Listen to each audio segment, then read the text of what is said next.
আজকে না ছেলের পছন্দের রান্না করেছি আর না কর্তামশাইয়ের পছন্দের রান্না করেছি।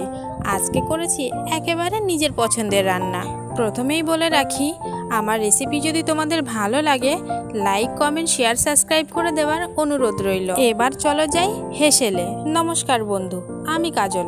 কাজলের রান্নাঘরে তোমাদের সকলকে স্বাগত জানিয়ে শুরু করব আজকের রান্না।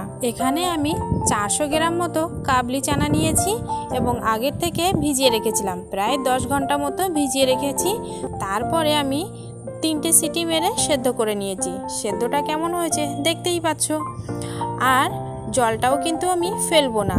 সেদ্ধ করার সময় একটু নুন দিয়ে সেদ্ধ করেছিলাম। এদিকে কড়া বসিয়ে দিয়েছি। কড়ার মধ্যে তেল দিয়েছি সয়াবিন তেল। সয়াবিন তেলটা গরম হয়ে যাওয়ার পরে মিডিয়াম সাইজের একটা আলু চৌকো চৌকো করে কেটে লাল লাল করে ভেজে নিচ্ছি। দেখো লাল লাল করে ভাজা হয়ে গেছে।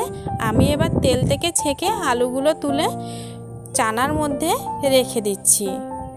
এবার আলু ভাজার তেলের মধ্যেই আমি গোটা গরম মশলা ফোড়ন দেব। এখানে আছে 2টো এলাচ আর দারচিনি 1 ইঞ্চি পরিমাণের একটা, আর লবঙ্গ 3টে-4টে, আর দিয়েছি 3টে তেজপাতা। যখন সুন্দর গন্ধ উঠতে শুরু করবে এই ফোড়নটার থেকে, তখন দিয়ে দিচ্ছি আমি পেঁয়াজ দিয়েছি মিডিয়াম সাইজের দুটো পেঁয়াজ আমি কুচি করে দিয়ে দিলাম। এইবার পেঁয়াজটাকে হালকা ব্রাউন কালার করে ভেজে নেব। এবার দেখো হালকা ব্রাউন কালার করে ভাজা হয়ে গেছে। তো এই পর্যায়ে আমি কিছু বাটা মশলা দেব।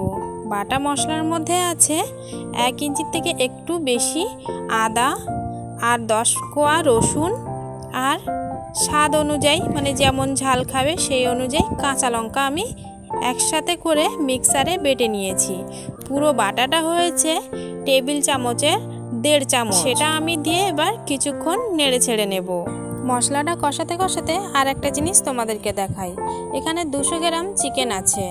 যে চিকেনটাকে আমি একদম ছোট ছোট পিস করে কেটে নিয়েছি। এটা আমি চানার মধ্যে মিক্সড করব। এবং এখানে কিন্তু আমি সলিড চিকেন নিয়েছি, কোনো হাড় নেই। হোক, কড়াতে আরও কিছু মশলা দেওয়ার বাকি আছে, তো সেটা দিয়ে দিই। এখানে 1/2 টেবিল চামচ মতো আমি ধনে জিরের গুঁড়ো দিলাম, আর দিলাম হলুদ। আর চানার মধ্যে যেহেতু নুন আছে সেই বুঝে নুনটা দিতে হবে। তো নুন দিলাম, কাশ্মীরি লাল লঙ্কার গুঁড়ো 1/2 চা চামচ মতো দিলাম, আর মিক্সারের বাটিটা ধুয়ে একটু জল দিলাম। এবার এটাকে নেড়ে ছেড়ে মিডিয়াম টু লো ফ্লেমে রেখে গ্যাসটা মিনিট 2 মতো কষাবো। 2 মিনিট মতো কষিয়ে নিয়েছি। এবার একটা বড় সাইজের টমেটো আমি ছোট ছোট টুকরো করে এখানে দিয়ে দিচ্ছি। দিয়ে আবারও মিনিট খানেক কষিয়ে নেব। কষাতে কষাতে আমি সামান্য একটু জল দিয়েছি, তাই গ্রেভি ব্যাপারটা এসছে। ছোট ছোট পিসেস করে রাখা সেই চিকেনগুলোকে এখন দিয়ে এবার আমি আরও 10 মিনিট মতো ঢাকা দিয়ে আমি কষাবো। ফিরে আসলাম 10 মিনিট পরে। 10 মিনিটের মধ্যে দেখো গ্রেভিটার এরকম অবস্থা হয়েছে। তো যাই হোক, সুন্দরভাবে কষানো হয়ে গেছে এবং মশলা থেকে তেল ছেড়ে দিয়েছে। এবার ভালো করে নেড়ে ছেড়ে সেই চানা আর আলুটা যে আমি রেখেছিলাম সেটা এখন ঢেলে আলু আর চানাটা ঢেলে দিয়ে আমি দিচ্ছি চানা মশলা। এখানে তোমরা চিকেন মশলাও ব্যবহার করতে পারো, যেহেতু এর মধ্যে চিকেন আছে। তো যাই হোক, মশলাটা দিয়ে আমি আরও একটু ভালো করে নেড়ে নিলাম।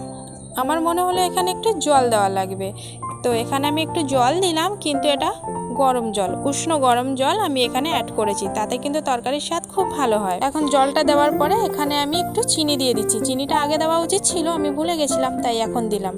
আর দিচ্ছি একটু শাহি গরম মশলা। এবার আমি শাহি গরম মশলা আর চিনি দিয়ে একটু নেড়ে ছেড়ে ঢাকা দিয়ে দেবো। ঢাকা দিয়ে 5 মিনিট মতো ফুটাবো। তারপরে গ্যাসের ফ্লেমটা বন্ধ করে দিয়ে আরও 5 মিনিট রেস্টে রাখবো। তৈরি হয়ে গেছে আমার চিকেন চানা মশলা। বন্ধুরা, রেসিপি ভালো লাগলে লাইক, কমেন্ট, শেয়ার, সাবস্ক্রাইব করে যাবার অনুরোধ রইল। আজকে এই পর্যন্ত, ফিরবো আবার নতুন রেসিপির সাথে। পুরো ভিডিওটা দেখার জন্য ধন্যবাদ।